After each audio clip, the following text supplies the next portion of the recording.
हाँ बेटा, सबसे पहले सभी बच्चों से सुप्रभात।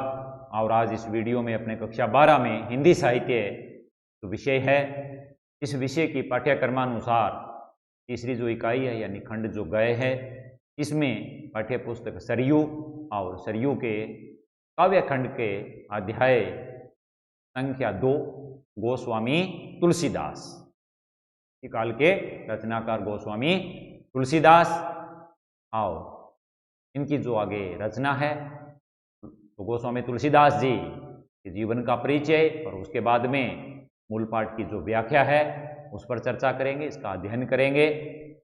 लेकिन इससे पहले मेरा सभी बच्चों से आग्रह रहेगा कि वे सरयू पाठ्य पुस्तक के खंड काव्य के अध्याय संख्या 2 में तुलसीदास जो पाठ है वो निकालें और उसका मेरे साथ अध्ययन करें बेटा।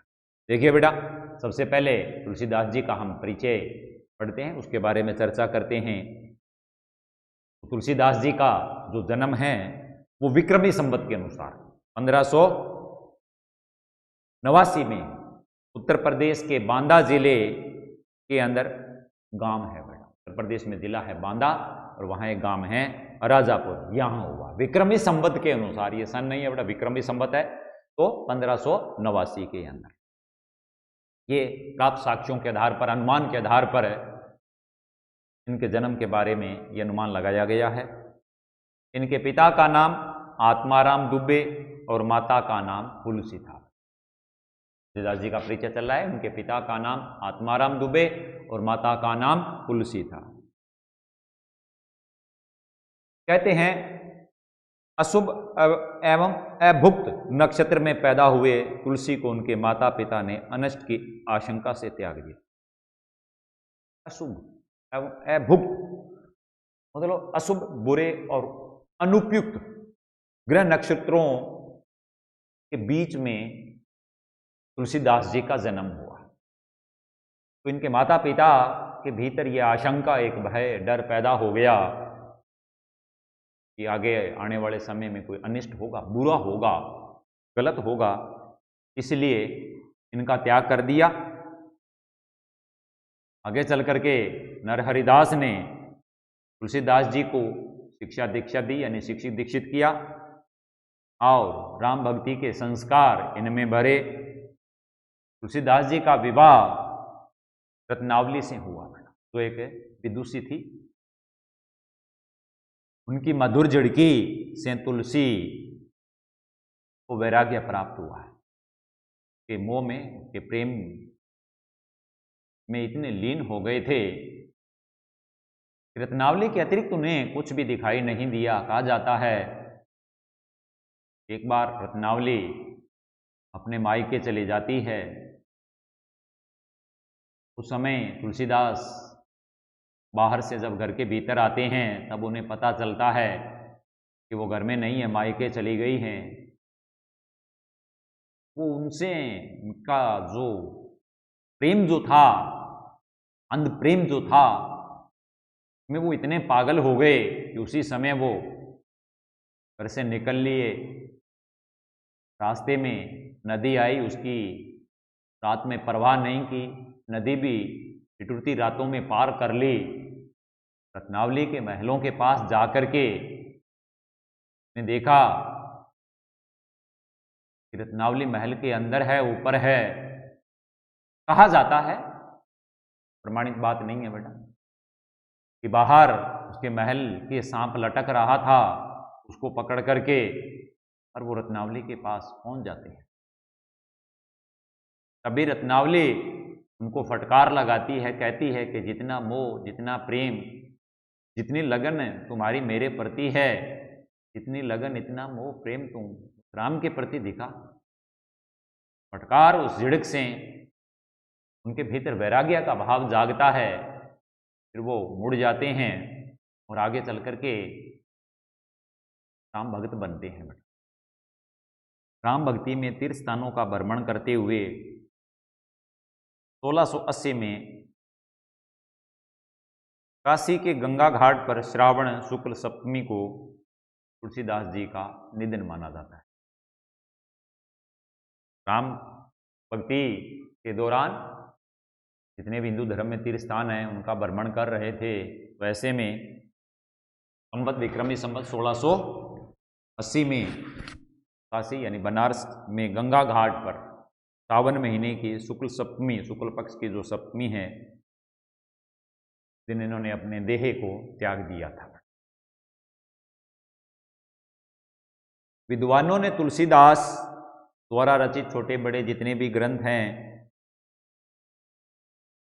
12 ग्रंथों को प्रामाणिक माना है। छोटे बड़े ग्रंथों जितने भी हैं उनमें से 12 को प्रामाणिक माना है, सही माना है, जिनमें दोहावली, कवितावली, गीतावली, रामचरितमानस, रामाज्ञा प्रश्नावली, विनय पत्रिका, ये बड़े ग्रंथ हैं इनके तुलसीदास जी।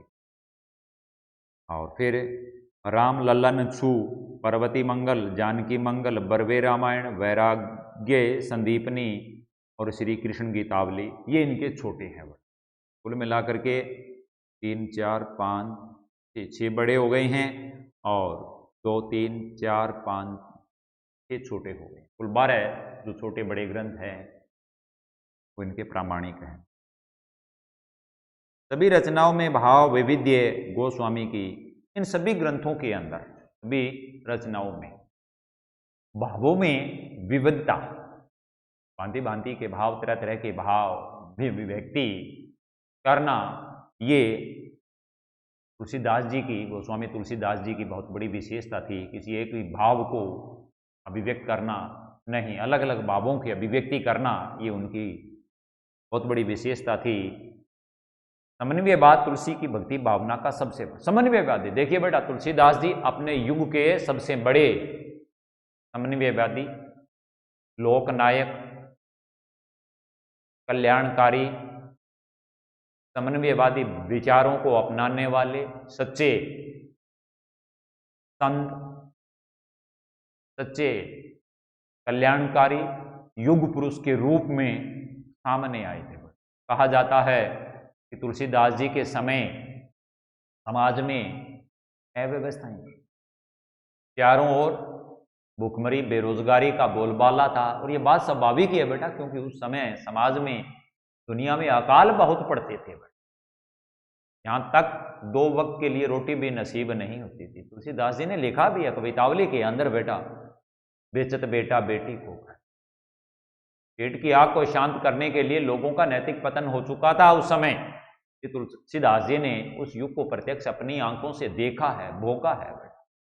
लेकिन समन्वय का मतलब यही है बेटा, तालमेल रखना, मेल मिलाप रखना।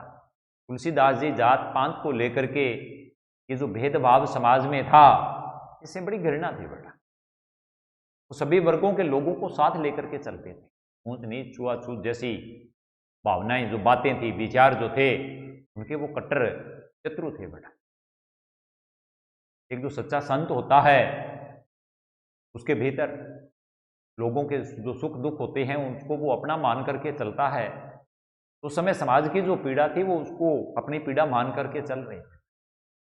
एक सच्चा जो संत होता है वो सुख और दुख के अंदर अपना मूल स्वभाव त्यागता नहीं है। ठीक इसी प्रकार से तुलसीदास जी अपने उसी मूल स्वभाव को लेकर के और अपने कदम आगे बढ़ा रहे हैं। इस प्रकार से उनकी कार्य प्रणाली को लेकर के समाज में कुछ शत्रु भी पैदा हो गए थे। उनकी आलोचना करने लगे, उनकी निंदा करने लगे। धीरे धीरे तुलसीदास जी का प्रभाव बढ़ने लगा। बढ़ते हुए प्रभाव को देख करके और उस युग के धर्म के ठेकेदार बने हुए थे, मसीहा जो थे, वो उनकी ईर्ष्या करने लगे। तुलसीदास जी ने कवितावली में लिखा है, मांगी को खेबो मस्जिद को सोईबो, मांग के खाता हूं मस्जिद को सोता हूं, न एक का लेना न 2 का देना, न मुझे किसी से कोई लेना देना नहीं है, मेरे बारे में चाहे कोई कुछ भी कहे बेटा। ये उनका संतमय जो स्वभाव होता है उसका व्याख्यान करता है। मेरा किसी से कोई लेना देना नहीं है, न किसी की बेटी सो बेटा ब्याह है, न किसी की बेटी सो बेटा है, मुझे किसी की बेटी से बेटा नहीं ब्याहना है। क्या निर्लिप्त थे बेटा। लेकिन इस निर्लिप्तता के चलते हुए भी संसार का, समाज का, दुनिया का वो भला करना चाहते, लोक कल्याण की भावना से वो मंडित थे बेटा। इसीलिए तुलसीदास जी को समन्वयवादी रचनाकार कहा जाता है बेटा। तो ये भक्ति भावना का सबसे बड़ा गुण है। भक्ति को लेकर के भी समन्वय का भाव था उनके भी। उनका सारा काव्य समन्वय की विराट चेतना है। विराट चेतना है, ये समन्वय है कि बहुत बड़ी चेतना, समन्वय की विराट चेतना, बहुत बड़ी चेतना को पैदा करने वाला है बेटा इनका काव्य। उनमें केवल लोक और शास्त्र का ही समन्वय नहीं है, इनके काव्य के अंदर केवल लोक और शास्त्र का ही नहीं, गृहस्थ और वैराग्य का, गृहस्थी और वैराग्य का, भक्ति और ज्ञान का, भाषा और संस्कृति का, निर्गुण और सगुण का, पुराण और काव्य का, भावावेर और अनासक चिंतन का समन्वय। देखिए इन सभी चीजों का समन्वय है, तभी तो उनको समन्वयवादी युग प्रवर्तक, समन्वयवादी युग प्रवर्तक के रूप में जाना जाता। सब चीजों का समन्वय तालमेल है बेटा तुलसीदास जी के काव्य में। किनका? गृहस्थी और वैराग्य का, भक्ति और ज्ञान का, भाषा और संस्कृति का, निर्गुण और सगुण का, पुराण और काव्य का, भावावेग और अनासक्ति का चिंतन। ये समन्वय रामचरितमानस के आदि से अंत तक, रामचरितमानस के शुरू से लेकर के अंत तक दो छोरों पर जाने वाली प्राकोटियों को मिलाने का प्रयत्न है। दो सीमाओं को, दो चरणों को आपस में, दो किनारों को आपस में मिलाने का ये रामचरितमानस है, वो इस चीज का उदाहरण है बेटा। ये था बेटा अब तक हमने जो पढ़ा है तुलसीदास जी का व्यक्तित्व और उनका कृतित्व। अब आगे हम मूल पाठ, व्याख्या से पहले मूल पाठ पर चर्चा करते हैं। श्री रामचरितमानस को भारतीय जीवन मूल्यों का समाज शास्त्र कहा जाता है। रामचरित, देखिए बेटा समाज शास्त्र वही होता है जो समाज के बारे में व्याख्या करता है, बताता है। रामचरितमानस एक आदर्श है बेटा, क्योंकि इसके अंदर भगवान श्री रामचंद्र जी को एक आदर्श रूप के अंदर चित्रित किया है। यद्यपि चाहे कल्पना हो, कुछ भी हो बेटा, लेकिन फिर भी हमारे सामने हमारे जीवन का आधार तैयार करने के लिए हमें जिस आदर्श की, जिस नैतिकता की या जिन नैतिक मूल्यों की जरूरत पड़ती है, उन नैतिक मूल्यों को, उन आदर्शों को, उन प्रतीकों को रामचरितमानस के द्वारा तुलसीदास जी ने समाज के सामने प्रस्तुत किया है। क्योंकि ऐसा जो जीवन होता है और ऐसे जीवन से निर्मित जो समाज होता है, उस समाज के अंदर जी और जीने दो की भावना प्रबल होती है। और जब ऐसा समाज होगा जहां सभी लोग जी और जीने दो की भावना में विश्वास करेंगे, तो वहां सब अपना जो जीवन यापन है वो सुखमय, चैन से, आराम से व्यतीत कर रहे हैं। वहां कोई किसी दूसरे के काम के अंदर दखल नहीं देगा, हस्तक्षेप नहीं करेगा, अव्यवस्था नहीं फैलेगी, सुव्यवस्था बनी रहेगी। आराम से, अमन से, चैन से लोग अपना जीवन व्यतीत करते, जिसमें पारिवारिक प्रेम और मर्यादा के साथ राष्ट्र समाज के प्रति मानवीय दायित्वों का निर्वाह। ये जो रामचरितमानस है एक ऐसा ग्रंथ है जिसमें जैसे भगवान श्री रामचंद्र जी पिता की आज्ञा का पालन करते हैं, 14 वर्ष के लिए वनवास चले जाते हैं, किस किस प्रकार के प्रसंग उनके सामने, कैसे कैसे घटनाएं उनके सामने घटित होती है। परिवार के बड़ों की आज्ञा का पालन कैसे करना है, ये सीख हमें रामचरितमानस के अंदर श्री रामचंद्र जी के जीवन से प्राप्त होती है। मर्यादा, साथ में मर्यादाओं को न तोड़ना, इसीलिए तो उनको मर्यादा पुरुषोत्तम श्री राम कहा गया है बेटा। मर्यादाएं नहीं तोड़ी बेटा, कुछ भी हो गया, वन में जाना, वनवासी बनना स्वीकार कर लिया, लेकिन मर्यादाओं के साथ समझौता नहीं किया। और इनके अलावा राष्ट्र और समाज के प्रति मानवीय दायित्व है, समाज के प्रति, राष्ट्र के प्रति एक व्यक्ति का क्या दायित्व बनता है। देखिए बेटा हमारा जो जीवन है, इस जीवन के ऊपर केवल हमारा ही अधिकार नहीं, हमारा जो जीवन है ये व्यक्तिगत जीवन नहीं, हमारे जीवन से समाज को बहुत बड़ी अपेक्षा है। हम हैं तो समाज है, और समाज को मूर्त रूप प्रदान करना है तो हमें अपने नैतिक दायित्वों का निर्वाह करना पड़ेगा, नैतिक मूल्यों को हमें अपनाना पड़ेगा। बिना इन नैतिक दायित्वों का निर्वाह किए, बिना नैतिक मूल्यों को अपनाए बिना हम एक आदर्श समाज की कल्पना नहीं कर सकते, यानी राम राज्य की हम स्थापना नहीं कर सकते हैं। यदि हमें राम राज्य की स्थापना करनी है तो हमें मर्यादाओं में रहना पड़ेगा, पारिवारिक हमारे जो उत्तरदायित्व है उनका निर्वाह करना पड़ेगा। इसके अलावा हमारे जो आदर्श हैं उनको हमें जीवन में उतारना पड़ेगा, नैतिक मूल्यों को अपनाना पड़ेगा, तब जाकर के हम राम राज्य की कल्पना को साकार कर सकते हैं। प्रस्तुत कविता रामचरितमानस का अंश है। आगे जो कविता हम गोस्वामी तुलसीदास जी की पढ़ेंगे, यानी मंदोदरी की रावण को जो सीख है, ये जो अंश है ये रामचरितमानस में से लिया गया है, जिसमें मंदोदरी द्वारा, मंदोदरी कौन की बेटा, ध्यान है, रावण की जो पत्नी थी, समय समय पर अपने पति रावण को दी गई सीख का वर्णन। इस अंश के अंदर मंदोदरी रावण को सीख देती है। सीख कैसी, अब जानते हो बेटा, कि सीता का हरण रावण ने किया। अब सीता का हरण करके वो वहां लंका में ले आया था, अशोक वाटिका के अंदर उसको बैठा दिया था। मंदोदरी को पता चला कि भगवान श्री रामचंद्र जी है, वो तो साक्षात विष्णु है, और रावण ने जो कृत्य किया है ये बहुत ही बुरा है।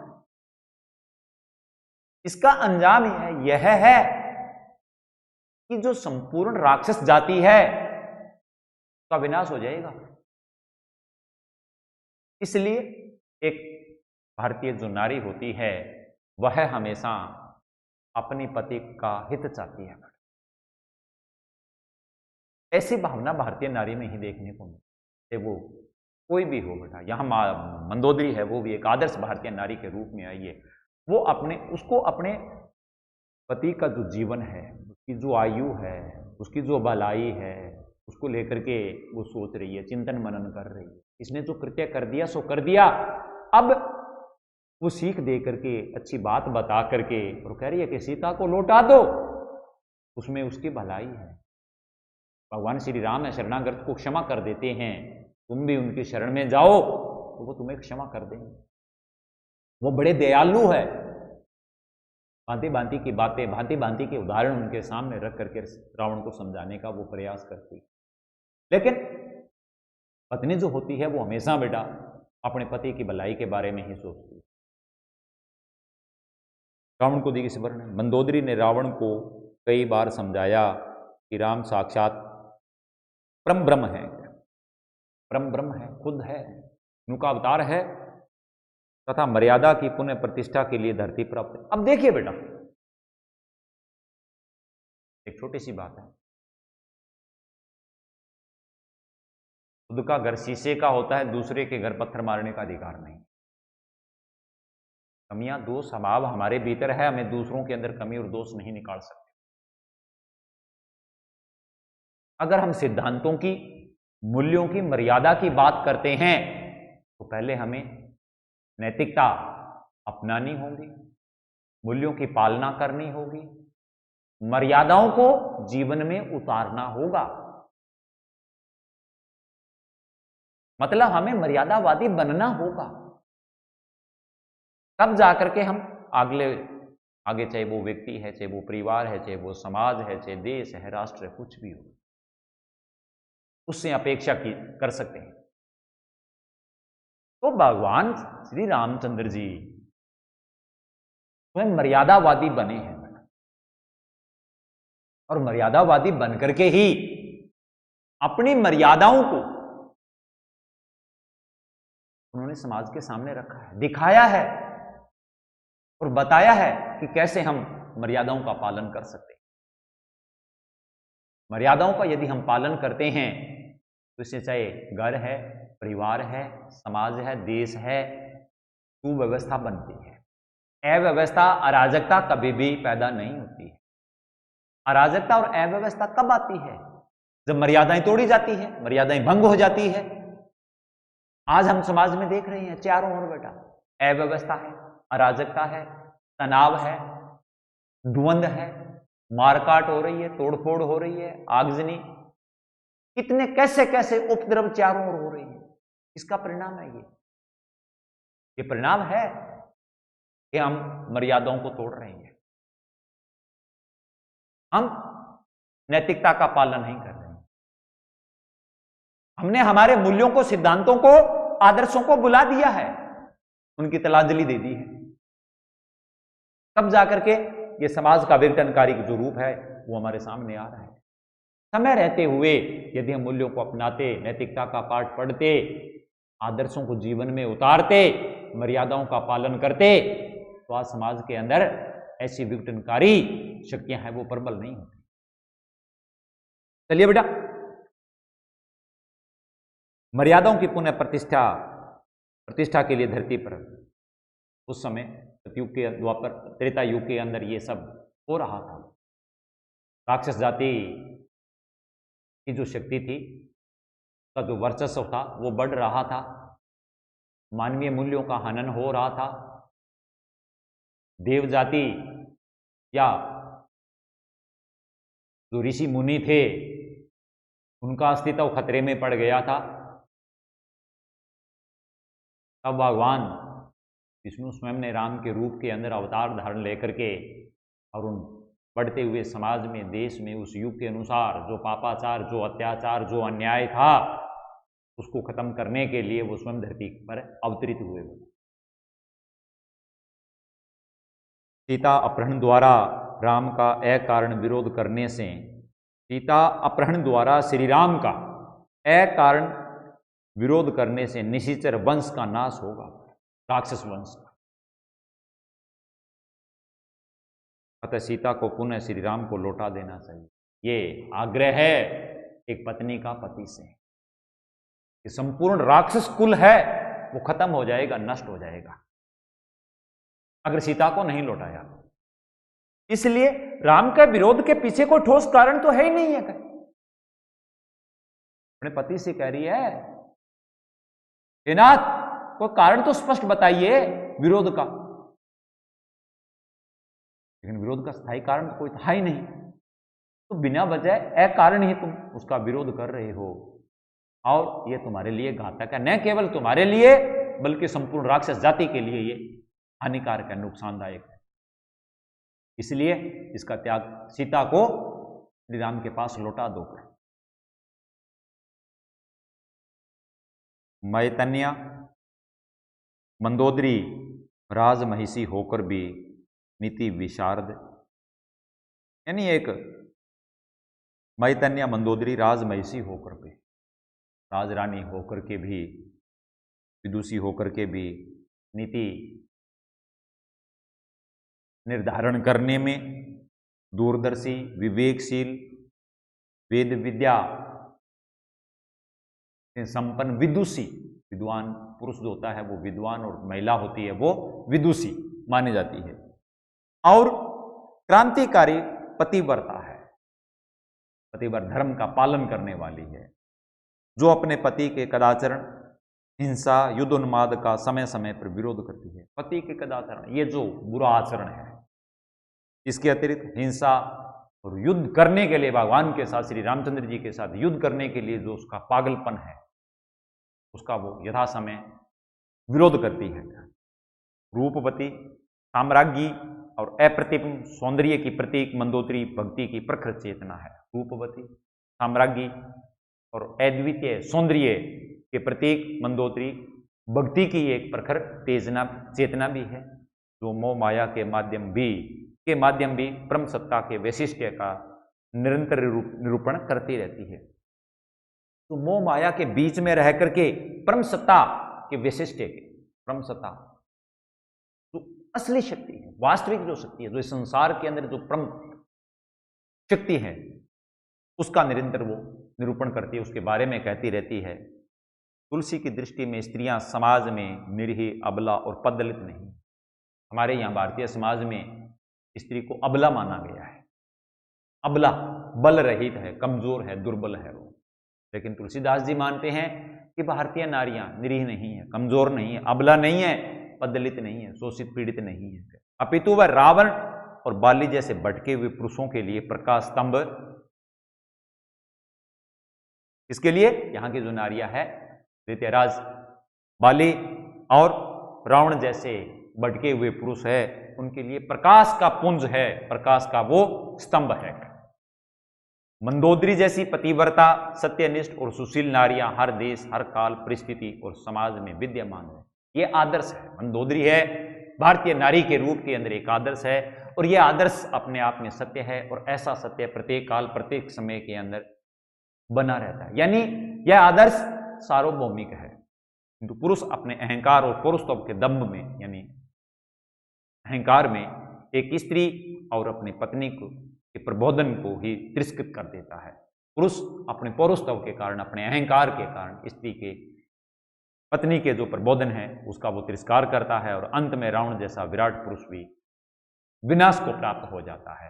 तो इस प्रकार से मंदोदरी ने रावण को समझाने की कोशिश की है और साथ ही तुलसीदास जी ने आदर्श भारतीय महिला को मंदोदरी के रूप में पाठकों के सामने एक उदाहरण के रूप में रखा है। तो ये था बेटा कवि तुलसीदास जी, गोस्वामी तुलसीदास जी का व्यक्तित्व कृतित्व।